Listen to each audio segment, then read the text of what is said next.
Felipe Montes.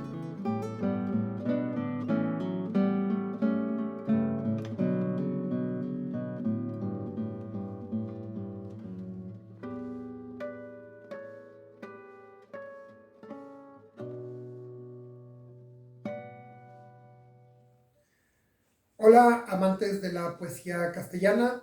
Sigo con esta serie de explicaciones en torno a las relaciones entre diferentes obras mías, o estructuras, o genealogías, desinencias y otros fenómenos interesantes.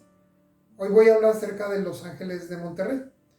Los ángeles son una especie que, al igual que los seres humanos y los demonios y los pecaríes y las salamandras y los camaleones y, bueno, y los caballos, nada más que ellos surgen después, forman parte de la fauna del reino de la Sierra Madre y el Cerro de la Silla, es decir, todo este territorio, cuya capital es Monterrey, y, y cuyos fenómenos migratorios hacen que muchos de esos seres vengan a Monterrey, vivan aquí, interactúen con otros seres, a veces para bien, a veces no para bien. Los ángeles descienden de muchas piedras sembradas por el sembrador de piedras en muchos valles. En cada valle los ángeles suelen ser diferentes, cambian los colores de sus plumas, cambia el hecho de que tengan plumas en todo el cuerpo o no, o si tienen además pelo o incluso escamas, si tienen crestas o no. Además, como notarán ustedes en mi obra, las especies de seres no guardan tanta homogeneidad conforme avanzan sus generaciones. A veces sin ninguna otra hibridación, sin ningún mestizaje, los hijos pueden salir, pues, no totalmente diferentes a los padres, pero sí algo diferentes. Hay seres que pueden tener 3 o más progenitores, o uno, o a veces ningún progenitor específico. Hay mezclas genéticas interesantes, pero bueno. Los ángeles en Monterrey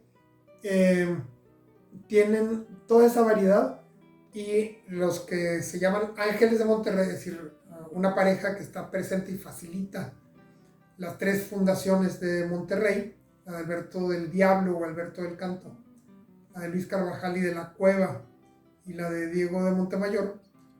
Fíjense cómo todos son nombres muy hermosos. Se apellidan también como otros personajes que ya ven ustedes en mi obra. Son Hasdián y Lucía. Por otro lado, en Chipinque hay un ángel que cuida, que es Aduael. Todo esto está documentado y lo consulté, y es parte de las historias que yo he recolectado por aquí.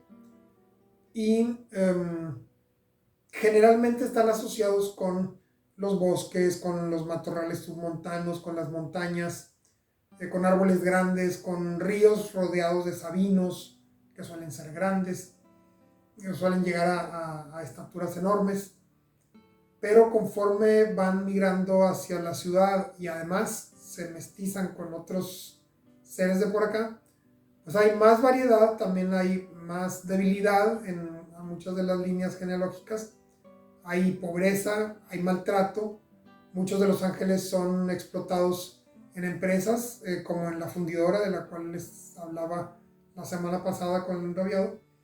Y esos ángeles pues son explotados, son asesinados a veces a patadas o a pedradas por gente que no los quiere, simplemente porque no le caen bien los ángeles, o les parecen sucios, o no les gustan cómo huelen, o algún ángel los asustó alguna vez y ahora ya odian a todos, o en su casa les han dicho que los ángeles son malos, o que vienen a robar, o que vienen a quitarles el trabajo.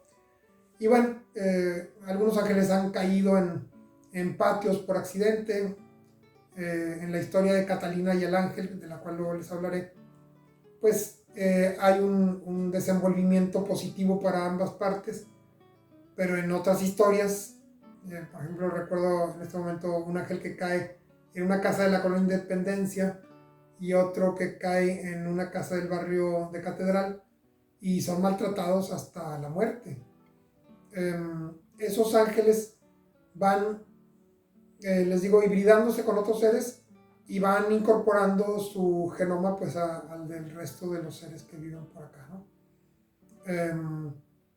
Las alas suelen ser una característica dominante, aunque también hay descendencia que tiene las alas muy pequeñas o atrofiadas o incluso ausentes, y aparecen en ocasiones picos córneos y a veces no, a veces bocas con dientes, a veces picos con dientes, a veces les decía penachos, pero a veces crestas, a veces ambas características o ninguna, a veces con garras en las partes frontales de las alas o en los pies, en las patas, así como los gallos y las gallinas.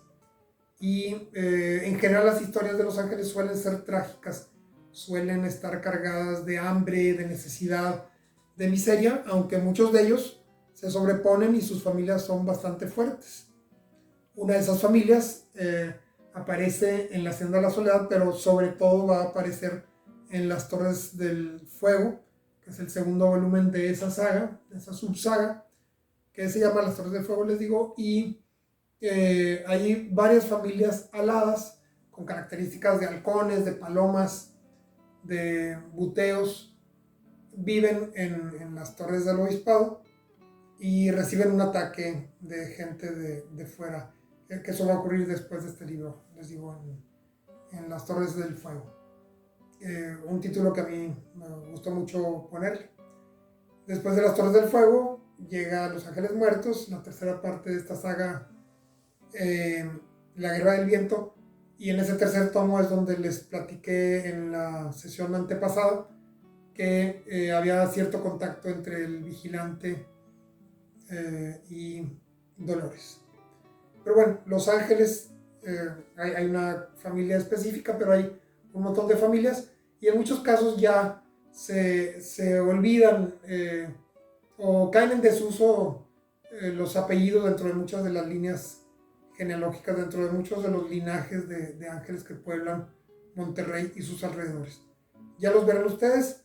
Aparecen Hasdian y Lucía en el quinto capítulo de Barrio de Catedral, una novela que publiqué en Tusquets, pero ahora los 5 capítulos de esa novela van a ocupar ya sus lugares en la saga completa, en la cual, o sea, la que se titula Monterrey, en la cual narro toda la historia de Monterrey y la región, desde que todo se crea hasta que todo se destruye, pasando por pues, muchas generaciones de seres vivos.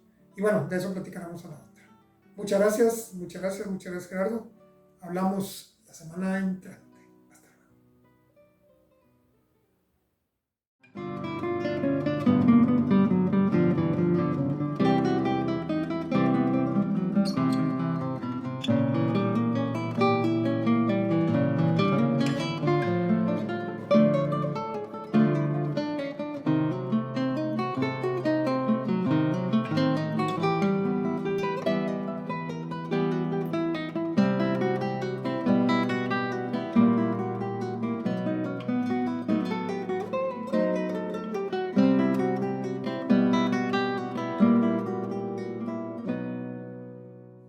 La Hacienda de la Soledad, una experiencia fantástica y fuerte para amantes del realismo mágico, está en Amazon.